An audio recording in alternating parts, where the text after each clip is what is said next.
Hey everyone, and welcome back to the channel.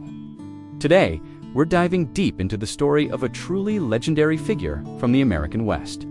A man whose resilience and warrior spirit defied his age and physical limitations. This is the incredible tale of Nana, one of the oldest and most tenacious Apache warriors. Born around 1800, he was known to his people, the Mimbreño Apache, as Costadin, which translates to broken foot, but to the world, he was Nana. He grew up in a time of constant conflict and change, learning the ways of the warrior from a young age. As he matured, he became a respected war leader and married a woman who would link him to another legendary Apache figure, Geronimo's sister. For many years, Nana fought alongside the great chief Mangas Coloradas, one of the most important Apache leaders of the 19th century.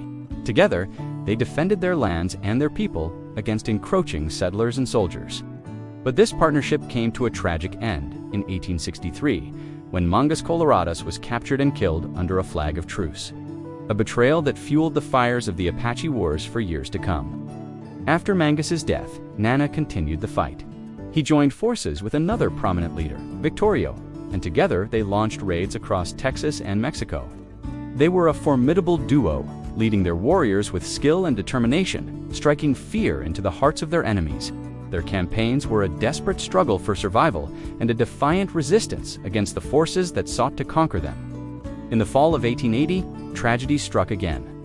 Victorio and his main force were ambushed and massacred at a place called Tres Castillos in Mexico.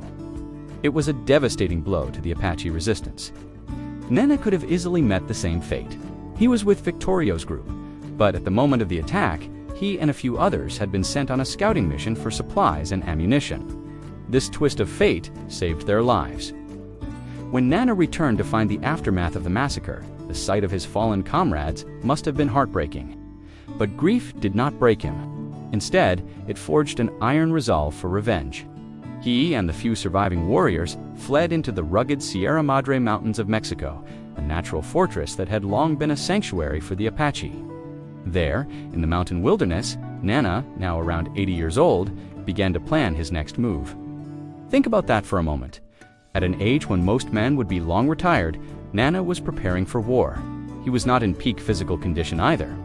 He was lame in one foot, hence his name, broken foot, suffered from rheumatism, and his eyesight was failing. By all accounts, his fighting days should have been over. But his spirit was anything but weak. In January 1881, driven by a thirst for vengeance, Nana led his small band of warriors back across the border into the United States. His force was never large. It often numbered as few as 15 men, and at its peak, it was no more than 40. But what they lacked in numbers, they more than made up for in experience, cunning, and sheer audacity. For the next few months, this tiny group of elderly warriors unleashed a campaign of retribution that baffled and terrified the U.S. Army and settlers across southern New Mexico. They were like ghosts, appearing out of nowhere to strike, and then vanishing back into the harsh landscape they knew so well. They raided Army supply trains, hitting the military where it hurt, and targeted isolated settlements. Their actions were swift and brutal. Near the mining town of Chloride, they killed 2 miners and wounded another. On the road between Silver City and Mesilla, they ambushed and killed 4 more men. In June of 1881, they rode into the Lake Valley area, raiding and burning a ranch. The message was clear. The Apache were not defeated, and the price for Tres Castillos would be paid. The authorities were in an uproar. How could such a small band, led by an octogenarian, cause so much chaos? Soon, a combined force of civilian posse members and Buffalo soldiers, the famed African-American cavalrymen, picked up their trail. They tracked Nana and his warriors into a canyon about 10 miles west of Lake Valley, confident they had finally cornered their elusive foe. But Nana was a master of guerrilla warfare. He hadn't been trapped. He had laid a trap. As the posse entered the canyon, the Apaches sprang their ambush. The attack was immediate and devastating. The leaders of the posse were killed almost instantly, and several others were wounded. A full-scale gun battle erupted, lasting for 6 intense hours. When the smoke cleared, the posse had been soundly defeated. At least 4 more soldiers were dead, and others who were wounded would later succumb to their injuries. Nana and his warriors slipped away, once again proving they were a force to be reckoned with. 2 months later, Nana's campaign continued. He and his band traveled into Arizona, where they became involved in the Battle of Cybeque Creek on August 30, 1881. This was a complex and controversial event, stemming from the arrest of an Apache medicine man that resulted in fighting between Apache scouts and U.S. troops. Nana's presence there showed his willingness to join any fight that furthered the cause of Apache resistance. Throughout this entire period, the U.S. cavalry, despite its resources and numbers, could not catch Nana. They engaged him in at least 7 separate battles, but each time, the old warrior and his men outfought or outmaneuvered them. His ability to cover vast distances, sometimes up to 70 miles a day, on stolen horses, was astonishing. He seemed to be everywhere at once, a phantom of vengeance haunting the borderlands.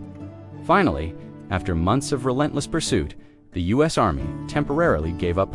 When Nana and his band once again crossed into Mexico, the American military decided to let the Mexican army handle the problem, hoping for a repeat of what happened to Victorio. But Nana was not Victorio. He was a survivor. In Mexico, he joined forces with the last great Apache war chief, Geronimo. For 2 more years, the elderly Nana continued to fight. His experience and wisdom a valuable asset to Geronimo's campaign. Their resistance was the final, defiant chapter of the Apache Wars, but the end was drawing near. In 1883, General George Crook, a man who had long experience fighting the Apache, launched a major expedition into the Sierra Madre, using Apache scouts who knew the terrain. He managed to locate Geronimo and Nana's stronghold. Caught by surprise, they were forced to negotiate. Nana was captured and sent to the San Carlos Indian Reservation in Arizona. But a reservation could not hold a spirit like Nana's. He later escaped with Geronimo and rejoined him for his final days of resistance. They fought on a small band against the might of the United States until 1886. Finally, facing overwhelming odds, they were forced to surrender one last time, again to General George Crook. This time, the U.S. government was taking no chances. They saw Nana, Geronimo, and their warriors as an unbreakable threat. So, they were all rounded up men, women, and children, and sent as prisoners of war thousands of miles away to Fort Marion in Florida. The damp, humid climate of the East Coast was a stark and cruel contrast to their arid homeland. For Nana, the old warrior who had roamed the mountains and deserts of the Southwest for nearly a century, this was his final battlefield. He survived a decade in captivity, moved from Florida to Alabama, and finally to Fort Sill, Oklahoma. He passed away in 1896. At the age of 96, Nana's story is a testament to the human spirit's capacity for endurance and resistance against impossible odds. He was a warrior who fought for his people and his way of life until the very end.